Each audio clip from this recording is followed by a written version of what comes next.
I'm sitting here in this hospital waiting room and honestly I feel like I'm about to explode. You know how some people say their stepmothers are difficult? Yeah, well, mine is a literal monster. I'm not even kidding. Her name is Diane, and if there was an award for being the most insecure, heartless person on the planet, she'd win first place every single year. It all started because Diane couldn't handle the fact that my mom existed. Like, hello? My mom passed away years ago. She isn't a threat. But Diane acted like my mom's memory was her personal enemy. Every time my dad or I mentioned a funny story about her, Diane would get this sour look on her face like she just sucked on a lemon. The breaking point happened during our last Thanksgiving. We were all sitting around the table and my dad started a prayer. He thanked God for the years he had with my mom and asked for a blessing on her memory. It was beautiful. But Diane, she didn't even wait for him to finish. She slammed her fork down so hard I thought the plate was going to shatter. "Can we please just eat without talking about the dead?" she snapped. The whole room went dead silent. My dad looked like he'd been slapped. He just whispered, "Diane, she's the mother of my child." And Diane just rolled her eyes and said, "Well, I'm the wife now. I'm the one here, not her. It's been years, Greg. Get over it." I wanted to scream at her, but my dad just shook his head at me. He always tries to keep the peace. That's his biggest mistake. He thought if he was just nice enough, she'd eventually feel secure. But you can't fill a hole in someone's soul when they're that bitter. Fast forward to last week. My dad and I decided to go on a weekend camping trip. Just the two of us. We needed the break. We thought Diane was staying home to relax, but really she was planning something so evil I still can't believe it's real. We were sitting by the fire, finally relaxing, when my dad's phone started blowing up. It was a text from Diane, then another, then a photo. My dad opened the photo and his face went completely white. He dropped his phone into the dirt. I picked it up and my heart literally stopped. It was a picture of a bonfire in our backyard, but it wasn't just wood. I could see the floral pattern of my mom's favorite quilt. I could see the corner of her old photo albums. I could see her hand-knit sweaters. Everything. She was burning everything. Then she called him. My dad answered on speaker, his voice shaking. "Diane, what are you doing? Tell me that's not what I think it is." He sounded so calm it was terrifying. "Oh, it is, Greg. I'm finally cleaning the house. I told you I'm tired of living in a museum for a dead woman. I burned all that junk. It's gone. Now we can finally start our lives for real." "Diane, those are heirlooms," my dad screamed. "Those are for my daughter. Those are all we have left. You have me," she said, and I swear I could hear her smiling through the phone. "And honestly, you should thank me. I'm helping you let go. Don't bother coming home early. The smoke is still a bit thick. See ya." She hung up, just like that. My dad started gasping for air. He was clutching his chest, leaning against the truck. I thought he was just having a panic attack because, honestly, I felt like I couldn't breathe either. But then he fell to his knees.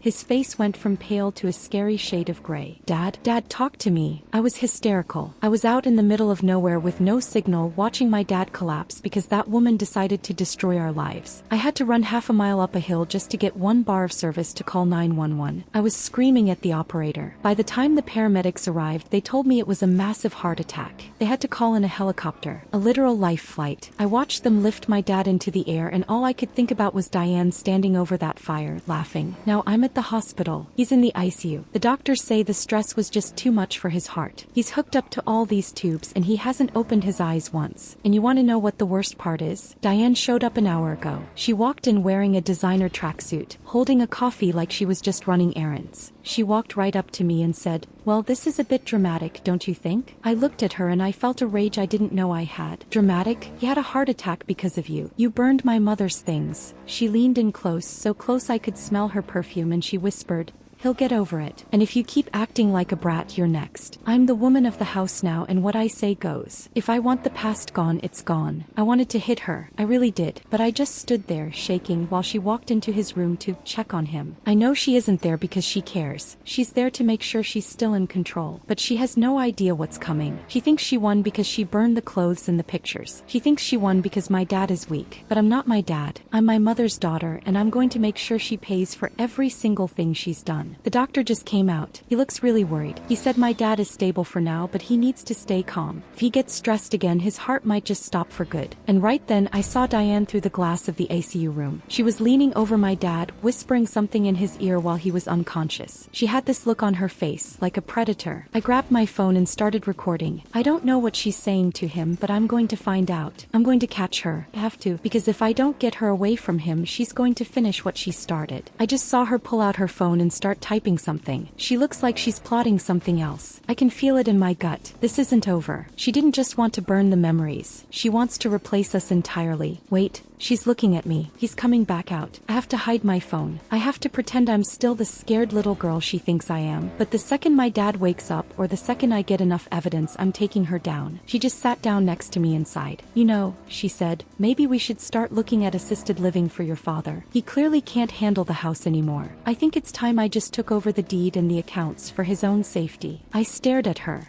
He's been in the hospital for 6 hours, Diane, and you're already trying to take his house. I'm trying to be practical, she snapped. But you wouldn't understand that. You're just like your mother. All emotion and no brains. That was it. That was the last straw. I stood up and walked away before I did something that would get me arrested. I went to the cafeteria, my hands shaking so hard I couldn't even hold a water bottle. I need a plan. I need a lawyer. I need to protect my dad. But most of all, I need to know why she's so desperate to get rid of us. It's more than just jealousy. There's something she's hiding in that house. Something she didn't want us to find among my mom's things. I'm going back to the house tonight while she's still here at the hospital. I don't care if the ashes are still warm. I'm going to dig through what's left. If there's even one piece of evidence, one thing she missed, I'm finding it. I just hope my dad hangs on long enough to see the truth. Because if he wakes up and she's the first thing he sees, I'm afraid his heart will just give up. I'm headed to the parking lot now. My heart is pounding. If she catches me at the house, I don't know what she'll do. But I can't just sit here and let her win. I'm going to find out what she was so afraid of. Wish me luck, because I think I'm walking into a war. And I'm not sure if I'm ready for what I'm about to find. I sprinted out of that hospital as fast as I could. My head was spinning and I was so angry I could taste it. I drove straight back to the house and seeing it made my stomach turn. It didn't even feel like home anymore. Felt like a crime scene. I walked into the backyard and the smell of smoke was still hanging in the air. It was disgusting. I looked at the black patch on the grass where the bonfire had been. My heart sank. This wasn't just a pile of ash. This was my mom's life. This was the quilt she wrapped me in when I had the flu. This was the sweater she wore in my favorite photo of her. And Diane just burned it like it was trash. I'm not even kidding. I started digging through the soot with my bare hands. I didn't care about the mess. I was looking for anything. A button, a locket, a scrap of paper that didn't catch fire. And that's when I heard a car pull into the driveway. My heart stopped. Thought it was her. I thought Diane had followed me to finish the job. I ducked behind the shed, holding my breath, but it wasn't her. It was my Aunt Sarah. She hopped out of her car looking absolutely frantic. Is he okay? Where's your dad?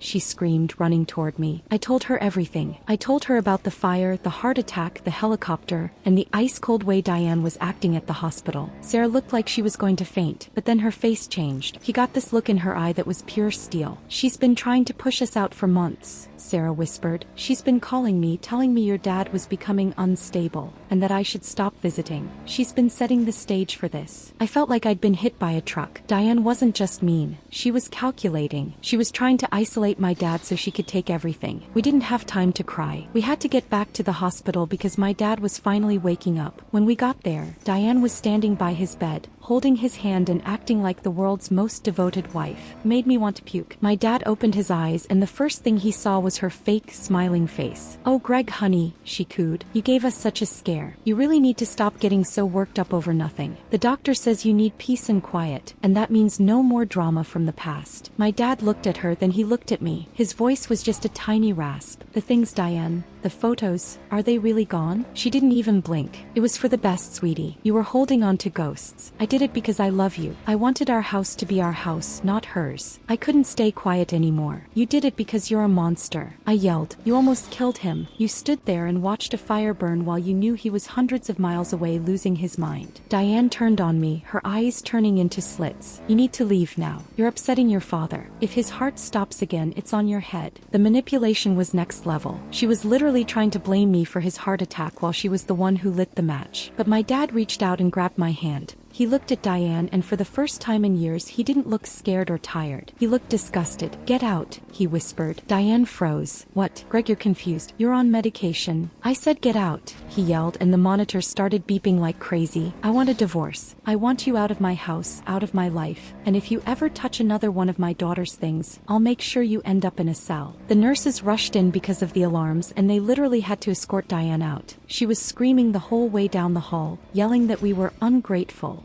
and that she was the only one who ever took care of him. It was a complete meltdown. But the nightmare wasn't over. Not even close. As soon as my dad got discharged a week later, the real war started. Diane didn't just walk away. Oh no, she went on a full-blown smear campaign. She started calling everyone we knew, neighbors, church friends, even my dad's boss. She told them that my dad had lost his mind after the heart attack and that I was abusing her and brainwashing him to steal her inheritance. I'd walk into the grocery store and people would whisper. I got texts from cousins asking if it was true that my dad was mentally unfit. It was a dirty, disgusting fight. He tried to freeze the bank accounts. She even tried to file a restraining order against me so I couldn't go back to my own house. I'm the wife, she kept screaming in every legal paper her lawyer sent. I have rights to this property. It was the most stressful 3 months of my life. My dad was trying to recover, but every time the doorbell rang, he would start shaking. We had to hire the toughest lawyer in the city. We showed the lawyer the photos she sent of the fire. We showed the medical records from the life flight. We showed the recordings I took in the hospital. When we finally got to court, Diane thought she could play the victim one last time. She showed up in a modest black dress, dabbing her eyes with a tissue, telling the judge how much she sacrificed for a man who was obsessed with his dead ex-wife. She actually had the nerve to say that burning the heirlooms was an act of healing for the family. The judge didn't buy it for a single second. He looked at the photos of the ashes, then he looked at Diane and he said, "Madam, what you did wasn't healing. It was malicious destruction of property and intentional infliction of emotional distress." The ruling was a total victory. He granted the divorce immediately. He ordered her to vacate the house within 24 hours and ruled that she wasn't entitled to a single penny of my dad's retirement or the house. He even suggested that my dad pursue criminal charges for the property she destroyed. Seeing her face when the judge finished speaking, best moment ever. She looked like she wanted to breathe fire. She tried to lung toward us, but the bailiff stepped in. She lost everything. Her plan to take the house and the money backfired so hard she ended up with nothing but the clothes she brought into the marriage. After the court date, we didn't want to stay in that house anymore. Even though we won, the air still felt heavy with all the mean things she'd said. We decided to pack up and move to a smaller place closer to Aunt Sarah. We wanted a fresh start. On our last day at the old house, I was cleaning out the back of the linen closet. A spot Diane had obviously missed because she was too busy being a villain. I found an old, dusty shoebox tucked way in the back, behind some old pillows. I opened it and my breath hitched. It wasn't empty. Inside was a small stack of letters and a velvet pouch. Diane hadn't found everything. My mom must have hidden this box years ago. Inside the pouch was her wedding ring. The real one, not the one she wore every day. And there was a letter addressed to me and my dad. I sat on the floor and read it out loud to my dad. My mom's handwriting was so familiar it felt like she was in the room. She wrote about how much she loved us, and then there was this one line that felt like a message from the universe. She wrote, "Things are just things, my loves. They can be lost, they can be broken, and they can be taken away, but they can never burn the way I feel about you. I am in the wind, in the stories you tell, and in the way you love each other. As long as you have each other, you have me. Don't ever let anyone make you feel like I'm gone, because I'm tucked right there in your hearts where no one can reach." My dad and I just sat there and cried. It was like the final piece of the puzzle. Diane thought she could erase my mom by burning her sweaters and quilts, but she was too stupid to realize that my mom's love wasn't in the fabric. It was in us. We moved into our new house the next week. It's smaller, but it's full of light. There's no smoke smell, no bitterness, and definitely no Diane. My dad's health is getting better every day. He's even started gardening again. I keep that letter framed on my nightstand. Every time I feel a little bit of that old anger toward Diane, I just read those words. She tried to destroy us, but all she did was show us how strong we actually are. We lost the stuff, but we found our peace. And honestly, that's the best revenge we could ever have. I heard Diane is living in a tiny apartment now, complaining to anyone who will listen about how unfair life is. But nobody is listening anymore. She's alone with her bitterness, and we're here, starting over, finally free.